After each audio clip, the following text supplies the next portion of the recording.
Nick Davis is one of the most well-respected guys in sports media, well-established to say the least. He is VP of production at Bally Sports Networks, and he has a fantastic story, and his journey is going to be looked at on this podcast. It is the On to Something podcast. I'm Bryan Fenley, a national anchor at Fox Sports Radio. And Nick, this is an honor to have you. I know you are pulled in many different directions now with basketball going on and hockey and baseball, but I'm really excited about this opportunity to showcase you.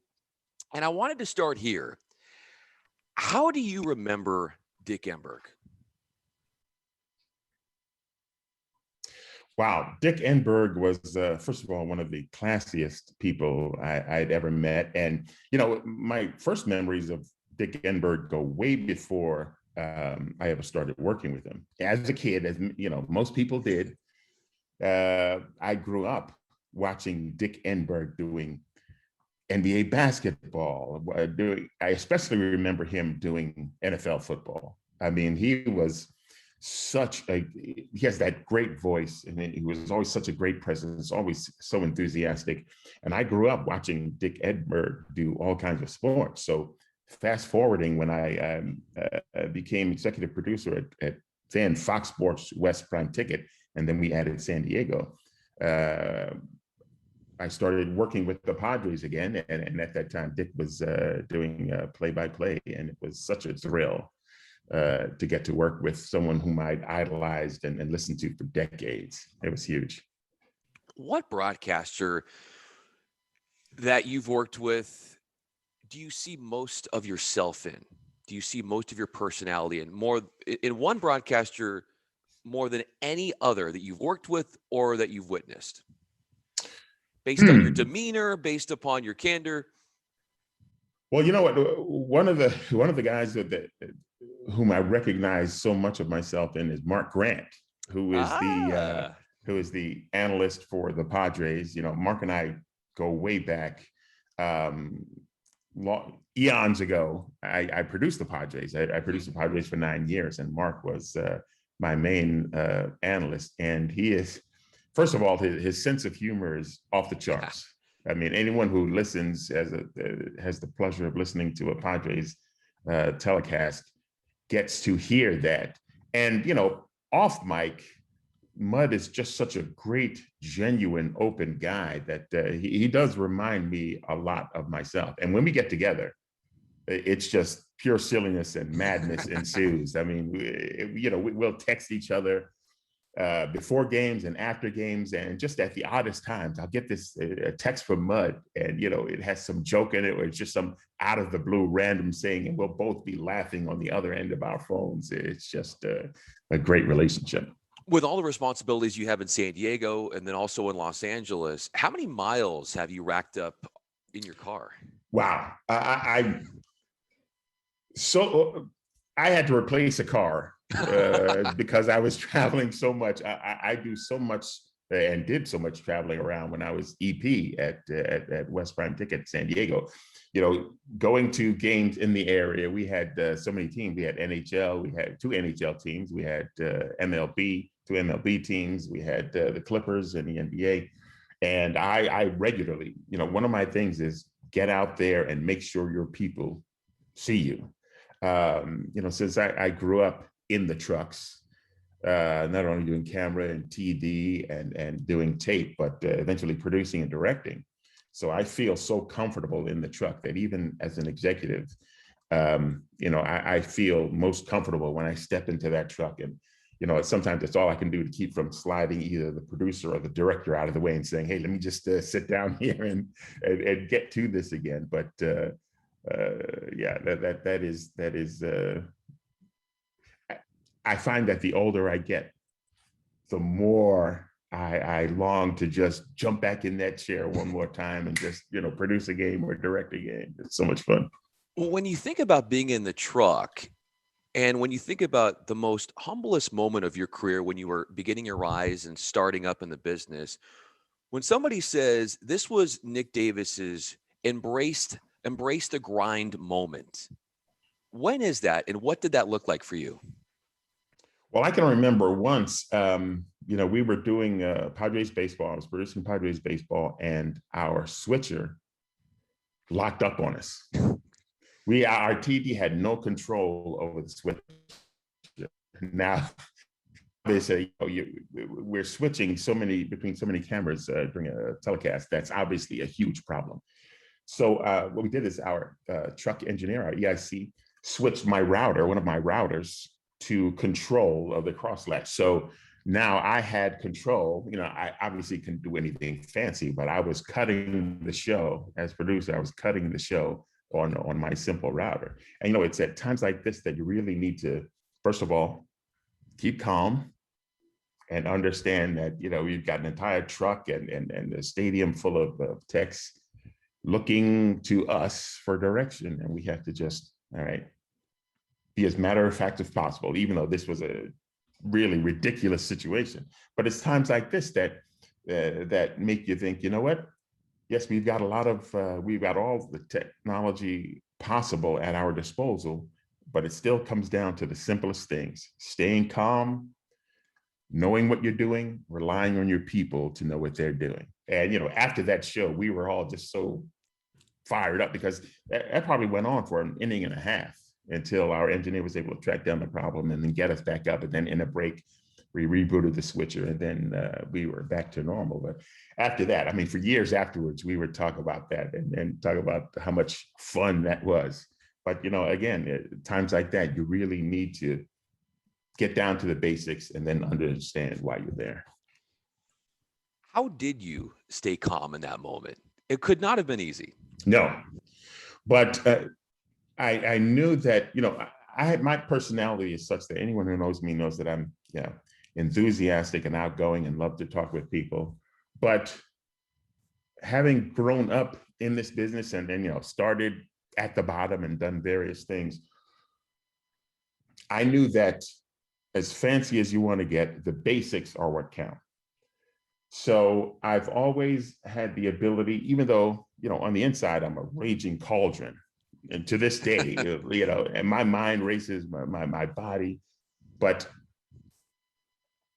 I'm still able to keep it calm, maintain a calm demeanor, because, from an early age in this business, I understood just how important that was, how valuable that was to keep a calm demeanor.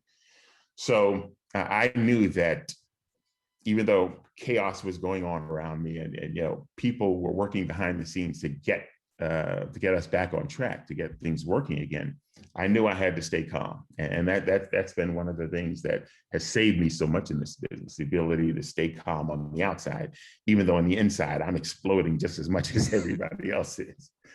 Renowned sports media executive Nick Davis joins me. I'm Bryan Fenley, an anchor at Fox Sports Radio. You think about all your tentacles and how it's all on different projects all at the same time. Mm-hmm. So where do you go to unwind? Oh, I read a lot, first of all. I love reading. But for the longest time, I've loved just getting away, going to the beach. When I was producing the Padres on those rare days off, because we worked virtually, once spring training started, we were doing weekly shows. We were going back and forth to spring training. Then the regular season started, and we were working basically every day until the playoffs started. But on those rare days when I'd have a home day off, first of all, I kept in my trunk of my car, my convertible, I had a comforter. I kept that in there, a comforter and a beach chair, a fold-out beach chair in there at all times. So when I had that rare day off, I'd grab a book, hop into my car, go to the beach, do a workout up and down the beach, and then lay out that comforter, open up that book and start reading. And of course, by 5 minutes in, I'd fall asleep and take a nap for an hour. But I've always been able to get away and go to the beach. I'm lucky enough that we're near water here in San Diego and in Los Angeles. So at any time I had some time off, I could just go to the beach and just unwind. Don't even have to get into the water, just relax, listen to the water, and get my center back. So you're laying out at the beach, and let's just, in this situation, say you hadn't fallen asleep yet, and you're not reading a book. Right. What are you reflecting on? What are you thinking about? Oh, I visualize so much. I think about, the shows that we've already done. I think about shows that are upcoming and how we can better do them. When I first got into this business, I started doing camera for sports productions. And even back then, I had no idea whether I would reach the heights of their producer and or director, and even beyond that. But I knew I wanted to do that. So even back then, I would visualize and think about, the kind of show I wanted to do, think about how I wanted to treat the crew, because that was an important thing. As a young camera person growing up, I ran across all kinds of producers and all kinds of directors. And, most of them were really good technically at their job, and some were really good in terms of handling people. Of course, there were others who were not. Yeah. And as I, went through and experienced games with those kinds of producers and directors, I began to formulate, my ideas about what kind of producer or director I wanted to be and I needed to be. So I would visualize that even before I got to sit in the big chair. So those are the kinds of things that I thought about then, and still think about. How can I make things better? What am I not doing well, and what am I not doing right, and how can I change that? Speaking of producers you've worked with, one who has had an indelible impact on you, Galen Gordon, both of you guys work together at ESPN. How has he challenged you to be a better version of you in this business? Well, first of all, when I got to ESPN, Galen was a fellow coordinating producer at ESPN, and he led so much by example. I mean, I looked at him and I thought, wow, this guy's got it together. Because when I left producing the Padres to come to ESPN, it was a big change. It was a huge opportunity to challenge myself. And I looked around at so many of the other people who were, doing their jobs, and there were so many people there leading by example. And for anyone who doesn't know, I mean, ESPN is obviously a huge, now multinational sports conglomerate. And there are so many people. You just walk around that campus and there are so many people there going this place, going that place, doing their thing. And Galen Gordon was one of the many people who, I looked to and I could see, wow, this guy's got it together. And I want to be as smooth as what I'm doing as he has. And obviously, he continues to rise up the ranks. Now he's the senior VP of talent at ABC News. I mean, he's just blowing up. And that came with that great demeanor and that great ethic that he had. Well, I think you have a lot of those traits and characteristics as well. And you yourself are blowing up. I mean, look at where you are as well. I know you're being humble. That's your MO, Nick, and that's why you're so beloved in this business. But what is the hardest decision you've ever had to make in management? Well, probably the roughest thing for any manager is letting people go. Whenever someone is not doing well, we try to work with them. And one thing you realize is that 99% of the time, people want to be good. They want to do well. It's not that, someone is going to work every day and saying, hey, I'm going to screw things up and I'll be fine with that. No, that's not it. So you want to work with them. But there are times when, what you plan to do, whatever program you put them on, doesn't work and you need to let someone go. And again, when it's someone who has worked hard and who is earnest about what he or she is doing, that's always a difficult thing. But one thing we have to keep in mind is what is best for the show? What is best for this team I'm working with? What is best overall for what we're doing? And there are times when you have to make changes. And when you do, you make them as respectfully as possible. And you try to set that person up so that he or she is good with moving on, and you try to help them establish, whatever that next step is going to be. But there are times when you just have to move on from people. So that's by far the toughest part. No question. And piggybacking off what you're saying, when was a moment that was, to this day, the toughest no you've had to give a colleague? You know what? Back at ESPN, we had a young up and coming, and this is someone who wasn't on air, but this was a PA and content associate type. And this person just wasn't cutting it, wasn't getting it, didn't get what we were trying to do. And no matter what we did, it didn't work. And this is someone who, was fairly new to the business, really enthusiastic about, the opportunity at ESPN, but it just wasn't clicking. We couldn't get through to this person. And eventually we had to say, all right, you need to find another path. And, it was not easy to tell someone who really wanted to be in this business that, it wasn't working here. But again, there are times when you just need to do that. So again, you need to find the most respectful way of doing it, understanding where that person is coming from, trying to be empathetic, put yourself in that person's shoes when you're making a move like that. If I was in your shoes right now and I had a burning question about something and how to handle it at work at Bally, who's first on your speed dial, who you're calling for advice, and someone you're going to go to say, how do I handle this situation?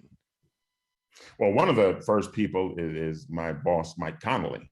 I mean, he's someone who has been in this business for a long time, and he's well respected throughout the industry. And there are very few situations that he hasn't experienced. And I'm lucky in that there are lots of people in our orbit who can, fill those kinds of shoes, who can fulfill obligations like that. And I also bounce a lot of things off of my wife.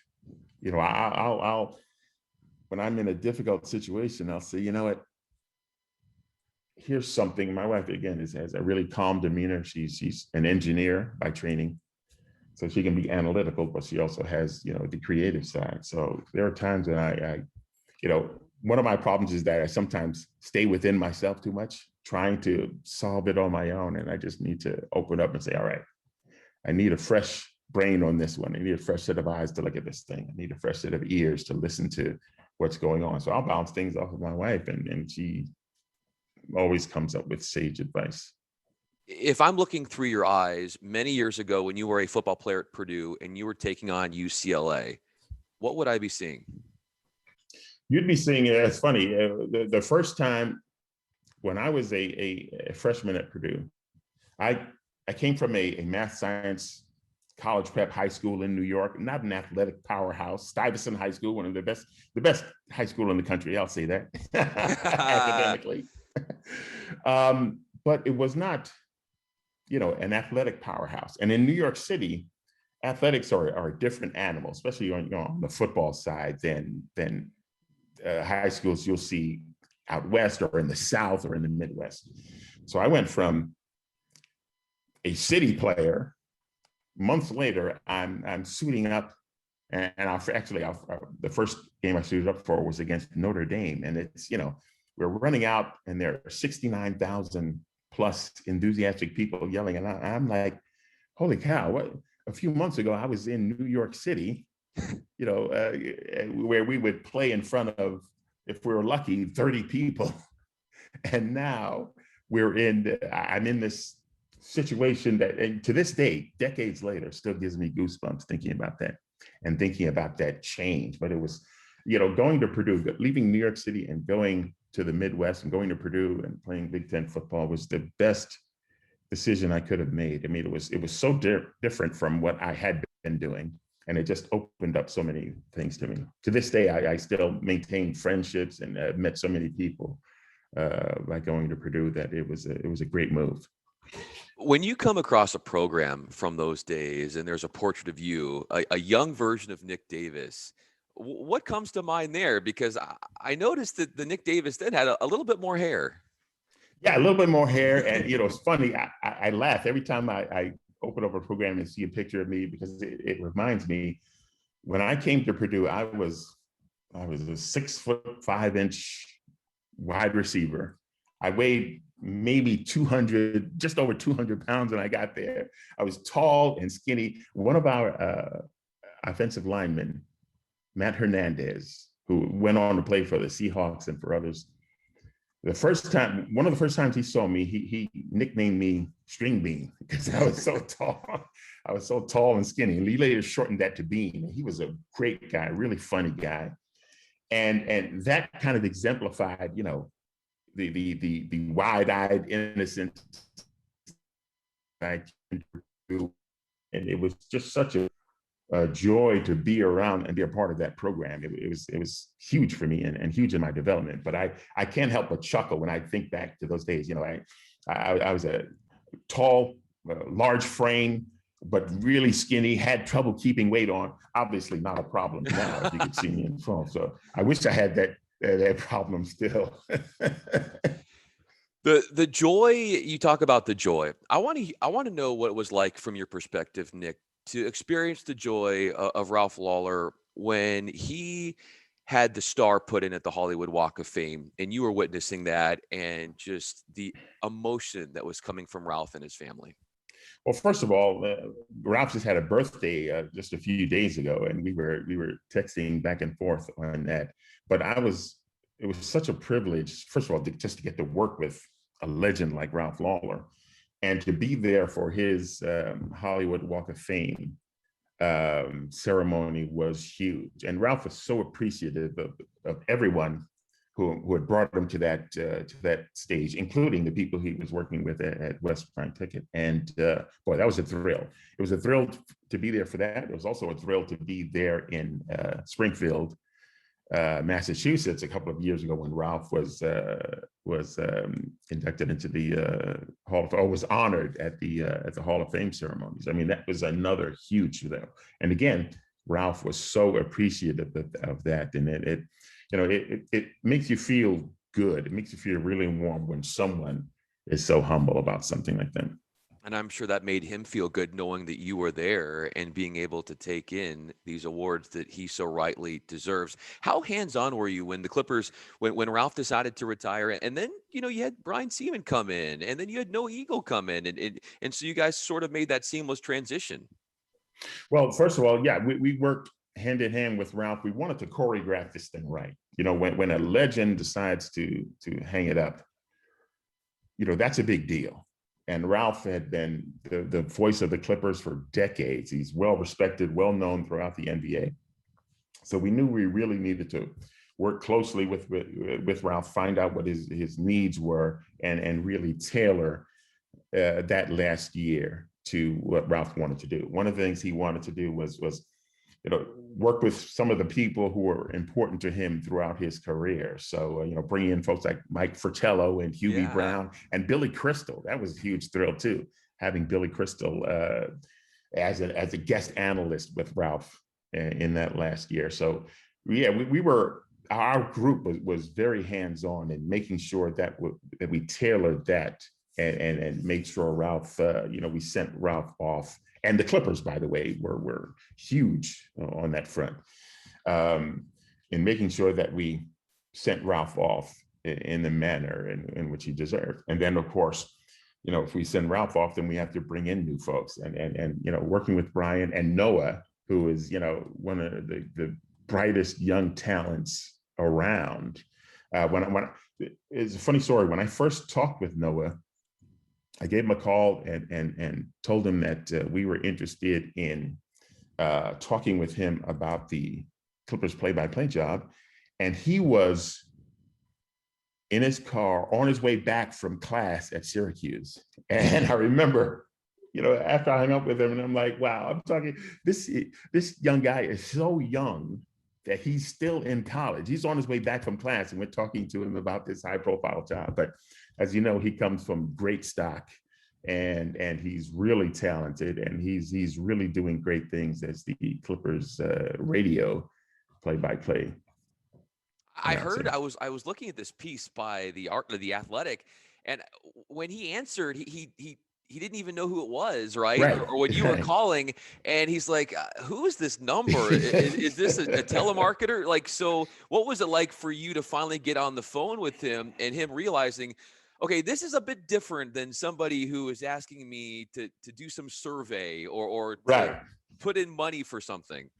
Well, first of all, when I identified myself, when we picked up and I identified myself, he was surprised, to say the least. And then I told him why I was calling, and he was like, you know, again, he comes from great stock. His dad, Ian, of course, is a legend in his own right in broadcasting. So he probably handled it better than 99.9% of people his age would have handled that kind of situation. But he was still, you know, shocked to hear that who this was and what I was calling to talk about. But he handled himself well. And then he came in for an interview and he handled himself well. And that's one of the things that really impressed us about him. That far belies his age. I mean, he's a young guy, but he's got experience and he's got moxie, and he really handles himself well. And you can hear that, you know, in his telecasts. Yeah, absolutely. No question about it. We are joined by Nick Davis, preeminent face of sports media and working with Bally as their VP of production. I'm Bryan Fenley, a national anchor at Fox Sports Radio. Final question for you, Nick. This has been a whole lot of fun. What was it like when Henry Ford called you and gave you the job? Well, I had already I'd done some work with Henry. Again, to paint the picture here, I was executive producer at Fox Sports West Prime Ticket in Los Angeles, and Henry was the general manager at San Diego, Fox Sports San Diego.